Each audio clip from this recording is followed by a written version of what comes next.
Good morning, everyone. Cheryl here. We are on the last day of 2025, and I'm here to share some information that I received from my team recently, actually last night. There has been a lot of reports from my clients about people having extreme headaches and migraines, and people who normally don't get headaches. I used to get migraines many years ago, and I myself have also experienced some aura migraines in the last week since December 21st. And this was sort of puzzling to me that suddenly myself and clients were experiencing this. So I was pondering this and then decided to have a conversation with my team about it.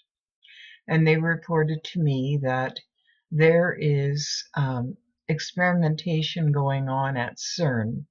CERN is near Geneva. I won't get into what CERN is and what it does. It is experiments with atomic subparticles and nuclear activities that are supposedly to expand and explore, science. However, there's also people who believe that this is nothing more than a huge experiment, and my team tells me that that is the case, that we are being experimented on with different vibrational frequencies, and that CERN is contributing to this. They also told me that these experiments are impacting the northern hemisphere more than the rest of the Earth, and that it is taking place not everywhere, but in a formation of a icosohedron grid pattern. So not all locations are being affected. I'm in Calgary. My clients, live clients that I see in my office, are reporting a lot of headaches and fatigue and foggy thinking, low energy, just very extreme impacts that they're having on their health, things that they normally don't have. And like I said, myself included, because I haven't had migraines in years. I can't even remember the last time I had a migraine. I do remember at one point, this was in 1998, my husband and I were living on an acreage at the time. It was the summer of 1998, and we were working on building a patio using cement and etc. Anyway, we were both outside doing this and feeling fine, and then it seemed like there was an instantaneous energy shift. And at the same time, we both got a migraine. Now, I had never, prior to that point, I had never had a migraine. And normally my husband doesn't get migraines either. So it was very unusual that we both got this migraine at the time. And it was at the exact same moment we had to stop working outside with what we were doing. The migraine was so intense, and there were auras. And for those of you that don't know what an aura migraine is, it actually interferes with your vision. For me personally, aura migraine will appear like a digitization of a pattern that comes in on a diagonal, and it actually blocks your vision. Usually for me it's on one side, just half my vision on one eye, but it's so disorienting that you cannot drive, you cannot see enough to do anything, and because it is affecting the brain, even if you close your eyes, you still see that digitized pattern. So I I've had that in the last week since December 21st on the solstice. Now, uh, so have my clients. Now, my team is telling me that um, these experiments are being conducted to sort of push the envelope, see what is influencing people, how it's influencing them. They monitor, reports, whether it's reports at hospitals, doctors, whatever. But we are monitored, and our behaviors is monitored. I've done so much reading over the years. This is not unusual. They've been doing and conducting experiments since the early 1900s. A very educational book is a book called Emerging Viruses by, I think it's Leonard Horowitz that wrote and researched that book.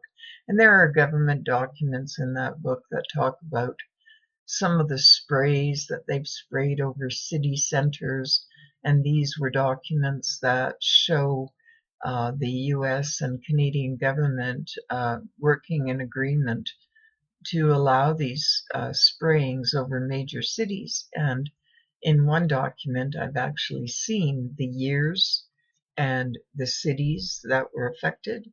And, so this is not unheard of.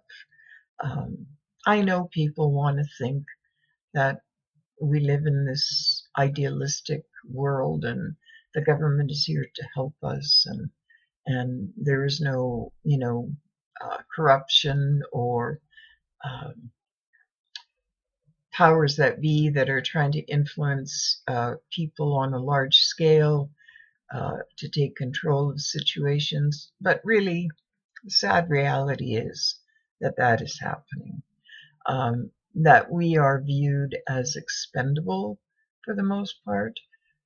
If we do not have money, power, and influence, we are not viewed as we're feeders and breeders.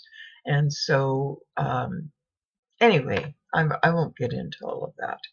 But my team is telling me that there are experiments going on right now that are influencing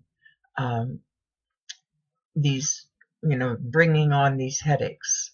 And it's because of the intensity of the frequencies that they're bombarding at us.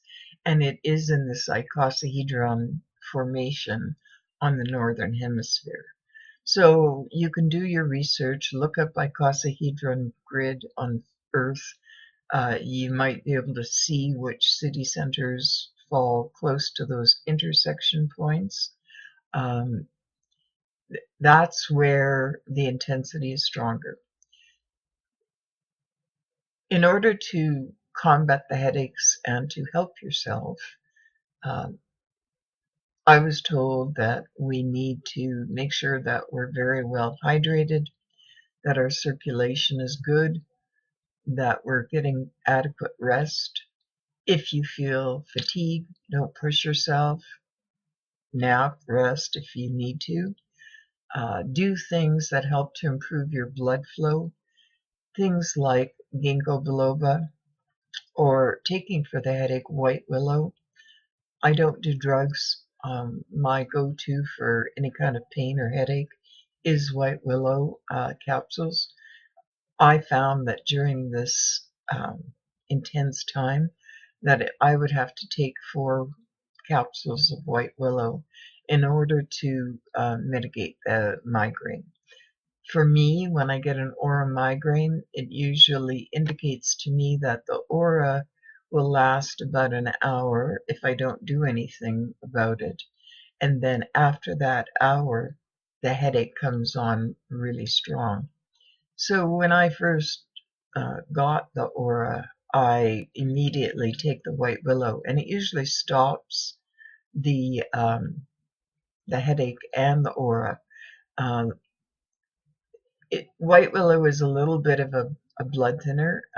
White willow contains salicylic acid, which is what aspirin is made from originally. They synthesized it from that. And so willow bark and willow is a painkiller and a blood thinner. And so this will help to mitigate the headache by thinning the blood, allowing it to flow more freely. And the ginkgo biloba also does a similar thing. So doing those kind of things will help with the headaches. Like I said, resting, hydrating, and I was told by my team that hydrogen water is highly beneficial for this situation, as it is normally, but more so with this high energy experimentation that we are being bombarded with. The other thing is to make sure that your food quality is good, to make sure that you're avoiding highly refined foods, sugars, and stick to complex carbohydrates, vegetables, fruits, and high quality proteins that are light.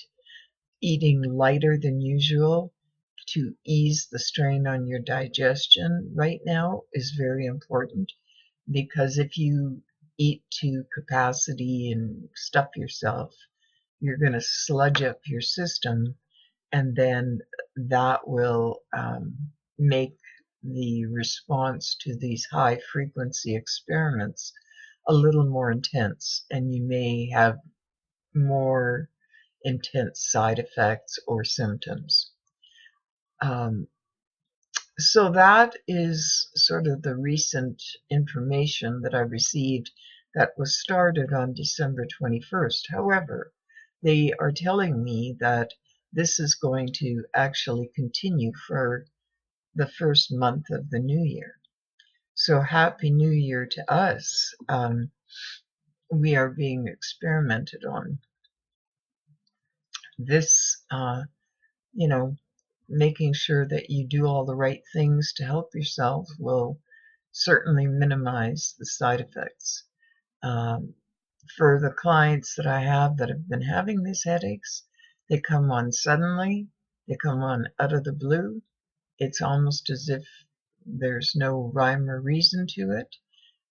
They cannot pinpoint it in relation or correlation to any activity or foods or anything like that. But it is important that you do eat a clean diet and hydrate well and rest well.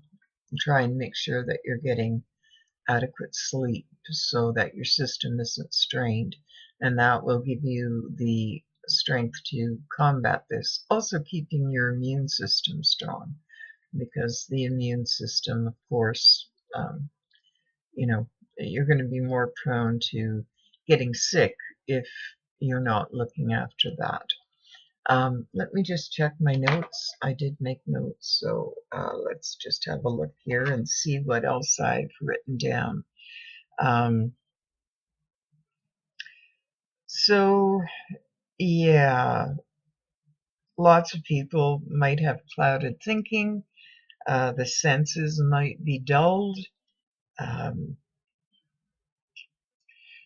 But that's sort of it in a nutshell. And, you know, I got more details, but this is the gist of what I received that impacts a large majority of people in the Northern Hemisphere. The other thing I wanted to say is that we are exiting 2025, which has a universal vibration of 9, and 9 is the number of letting go and release. And it is important at this time to let go of things that are no longer serving us, to let go of things that are not useful, that, you know, old emotional patterns that don't support us. I'm not saying to get rid of people from your life, but setting healthy boundaries, letting go of emotional patterns that don't help you or relationships is important. And we're entering into 2026, which is a vibration of 1, a universal vibration of 1. One is the number of new beginnings, and I'm feeling very optimistic and hopeful for 2026 to be a good year, a better year than 2025. We've had a lot of challenges in 2025 on a global level, and I truly feel that 2026 is going to bring a much more uplifting and positive energy. There will be new things that are going to be hopeful and encouraging and supportive on a mass scale. So, on that note, I just want to wish everybody peace and blessings for the new year. And I hope that your upcoming year is filled with joy and love. Take good care.